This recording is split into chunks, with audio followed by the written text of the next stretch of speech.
and talent.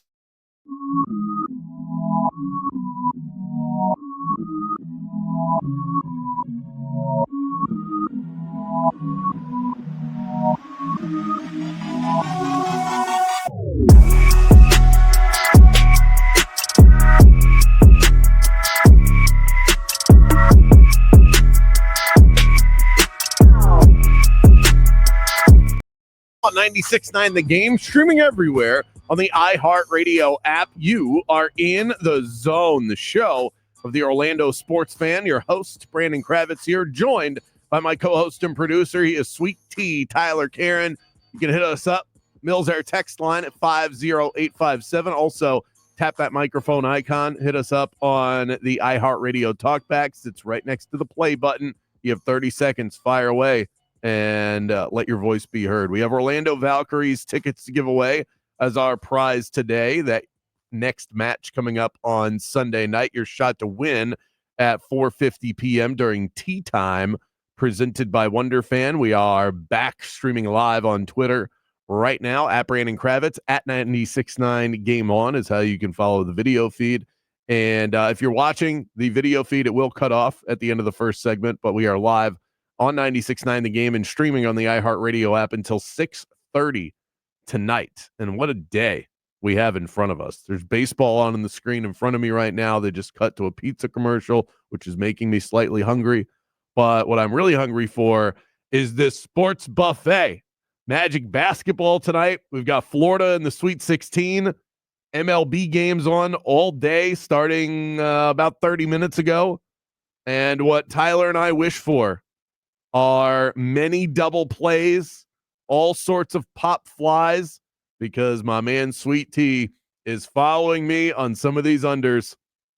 So we need 2-1 games. We want grinded out affairs where pitchers are fanning batters left and right. This right here is, I don't even know if calling it low key is the right way to put it, Tyler, but I'm just going to say it anyway because I don't know how else to describe it. This feels like low key, one of the best sports days in the entire year, given everything that we have in front of us this afternoon and this evening. Opening day has lost a little bit of flair in the country over time, but it's still opening day. It still is a celebratory day. You mash that with the start of the Sweet 16 in March Madness, with a full NBA slate, with a full hockey slate. I mean, it is sports galore on this day. It's not the equinox of the sports year, but this is Equinox Junior right here. There are worlds colliding, sports colliding, a sport that we care about on from 3 p.m. until we go to bed tonight, and that's a beautiful thing. Yeah, it's awesome. This is why when football season ends and everyone's like, "Are you depressed?" I'm like, "No, not really," because I know that this is on the horizon. A day like today. Talk to me about how much I miss football in 2 months. Right now, I wouldn't even be able to fit it into the schedule. Yeah. Well, we'll find a way. We'd find a way to fit it into the schedule. You get my point. I don't need it right now. We're good. I mean, not only do you have for the local flair of it, Florida and Maryland, which, I mean, from a national level, that's a really cool game too, but we care more here in the state of Florida than just your average fan. Alabama, BYU, probably going to be the highest scoring game of the entire weekend. Arizona and Duke, finally Duke can get pushed perhaps in this one. And then can Arkansas continue their Cinderella run against Texas Tech and JT Toppin, who I've become a big fan of. And we're going to be good until like midnight tonight. But you mentioned something that I think is interesting. The lack of luster for opening day. And I think a lot of that is geographically specific. I heard Dante Marcatelli mentioning this on Magic Insiders with Jake Chapman, that in the Northeast, this is a bigger deal. Not only is it a bigger deal because all of those big Northeast cities have teams, and you can actually go to the ballpark that's right around the corner from your house, perhaps. But it also, this time of year means you're ringing in spring. And for us in Central Florida, all of that means is sneezing and pollen.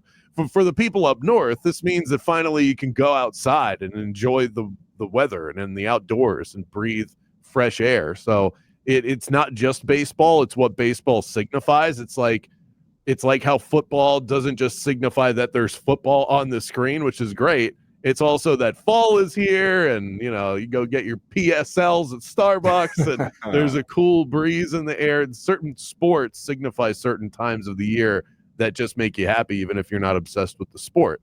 I think that for a lot of sports fans, their love for baseball was their first love.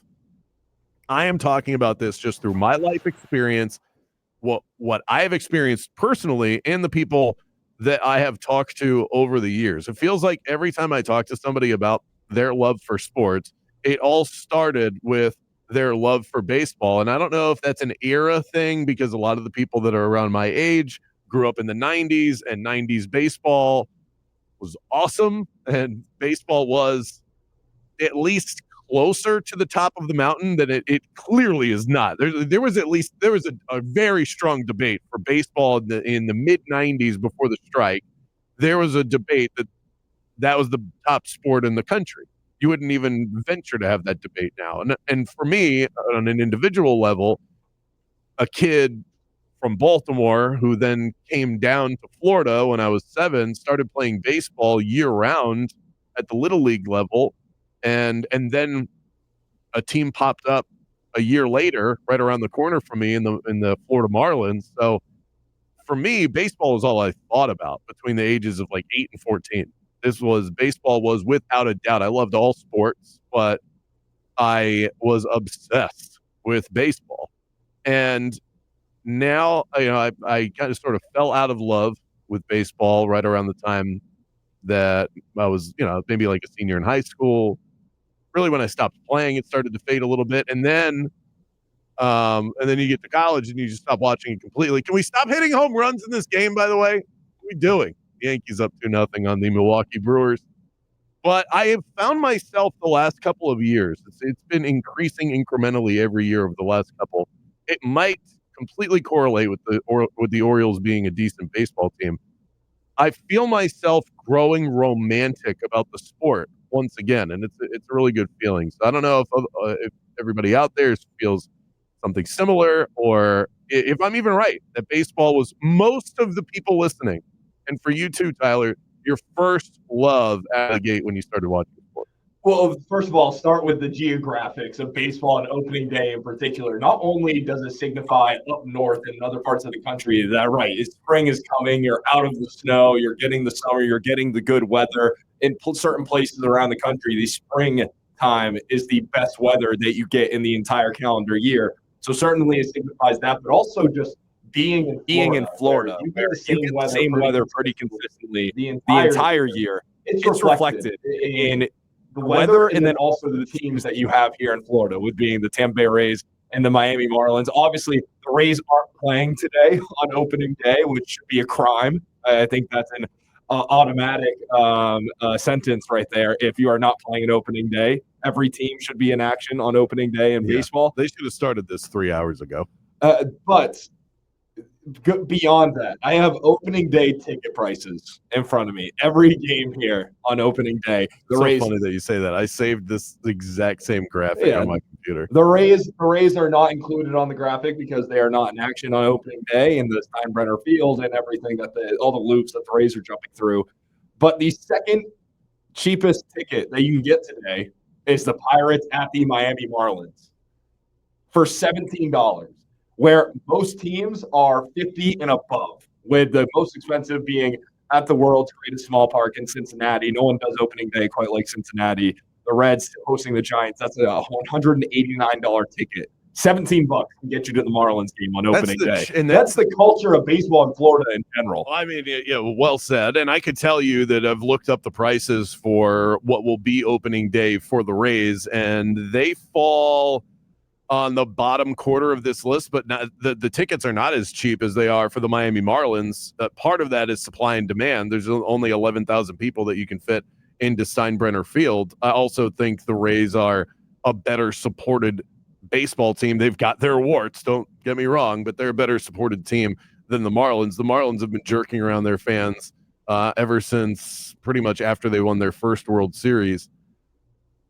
cheapest ticket for Giants Reds is $189. That is crazy. I did catch Beta Sports. Mark did his history lesson, which most days it can catch. It won't catch my interest because it is something from so long ago. It's not my demographic necessarily that Mark is looking to hit, but it was compelling. He talked about the history of opening day and how people have different stories, but one of the stories is that opening day began in Cincinnati with the Reds and the MLB, and it's why tickets in Cincinnati will not be the highest ticket and the hottest ticket every single day of the MLB season. But opening day, there's something special about it. And you go to Twitter and you see the streets of Cincinnati, which is a great sports setup where you have the Bengals Stadium and the Red Stadium. It's a holiday there, and I think there are probably major baseball fans around the country that they're not Reds fans or Giants fans. They'll make the pilgrimage to go just to be a part of that. That makes sense. Still eye-popping to see that, especially when you see the game that we're watching right now, the Brewers and the Yankees. The cheapest ticket is $56 to get into Yankee Stadium on opening day. That seems like low demand to me. And then the game that's at the bottom, which I would spend significantly more than $12 to attend, the Orioles at the Blue Jays. The Blue Jays have one of the top payrolls in baseball. And they're on opening day, their cheapest ticket's $12. Good luck paying for your roster. If you're looking for who's going to be a seller at the deadline, just start doing the math. We're already doing it. Day one, baby. Oh, you got the Blue Jays spending, I think they're top 5 in payroll, and you can get a ticket for $12 on opening day. I know it's the Orioles, but still, this is a division rivalry, and I didn't realize that the Blue Jays were this poorly supported. That's eye-opening to me. I think it is a sign of the state of baseball to our friends up north. And Canada shouldn't get another MLB team, all right? Sorry, Montreal. The Tampa Bay Rays are coming right here to City Beautiful, all right? We don't need to talk about Montreal or any other. Have a $15 opening day ticket, Canada, and then we can talk about giving you a second MLB team. So that's the geography and opening day of it. Baseball is the first love. I would argue, Brandon, that most kids that grow up playing sports, if you played baseball for at least 2 seasons at any level, baseball probably was your favorite sport until you were about 10, 11, 12 years old. Not every kid, but a lot of kids out there. And yes, yours truly. Now, so it was your first love as well, and we just got another home run. No, we're screwed. We're tanking home runs. This under's toast. Yes, so Yankees. Baseball certainly my first love. It also was very easy. I think baseball is an easy enough sport to follow, even for a young kid. That you can get so into the weeds with it, but base level of it. Home run, yay, exciting. Strikeout, yay, exciting. Ball is hit and hits ground in the outfield, yay, exciting. I think it's easier to follow. And also, we got baseball 101 going on here. The timing of when I was born in 2000 and the Red Sox success in the early 2000s certainly helped out with it. Johnny Damon was shown on the big screen at the Magic game the other night, and I'm saying, all right, Johnny. That's my Johnny. And Jake is next to me, and Jake kind of chuckled. And Jake didn't say this, but I could see Jake Chapman looking at me like, Johnny Damon, weren't you like 4? Heck yeah, I was 4. Johnny Damon was a god. Yeah. You couldn't catch 4-year-old Tyler Caron without that yellow long wiffle bat in his hand. Going around the whole house, just swinging it like a sword, doing this is it, this batting stance, this is this one. You know, I think there might be a psychology to that. It's really the first weapon as a kid that you're allowed to play with is a baseball bat. Then T-ball, I think, also helps. A lot of the sports that you can't play football as a 5-6-year-old. It's just not. It's too complicated, and you're not going to tackle each other. I think you start football at 6. Tackle football. I think I played my first year of tackle at 6. 6? Yeah. That doesn't seem as common, though. So we're going to put that in the obscure category. Fair. And for basketball, it's hard to make a shot at 6. You don't have the strength to get the ball up to a 10-foot hoop. So that precludes you from really getting into that super young. And then soccer is, and I know soccer is really popular. So soccer would be the other one as far as the ease of entry for a young kid to start playing. But I mean, come on, soccer. Really? When I drive, not in this country. Oh, I know. No, I know. sir. When I drive by these soccer fields on the weekends with my family, and my kid is not in any organized sports yet, but I know that it's coming in the next couple of years. But when I drive by on a Saturday morning and I see the hordes of parents sitting there and watching their kids play some version of awful soccer, it is like I cannot imagine that being my day. That's how I'm sitting in my little lawn chair watching you attempt this sport poorly. I don't know that I can do it. I was a ref for Bumblebee soccer growing up, where these kids can hardly walk, let alone jog or run. And no, it is no soccer. It's just a rugby scrum, just floating around the field. It's just flying, very sporadic, very random. A kid's picking his nose over here. A kid is over saying hi to his mom and his dog over here. There's one kid that's like 3 years older or 3 more years advanced than everyone else that's scoring all the goals.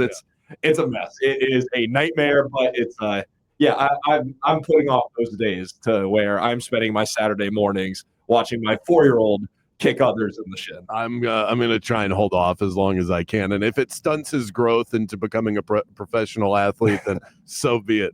Up next, the Sweet 16 is tonight. Got some info on why one team will not be advancing very far in this tournament. Got that coming up for you next. Want to hear that again? Search In the Zone in the iHeart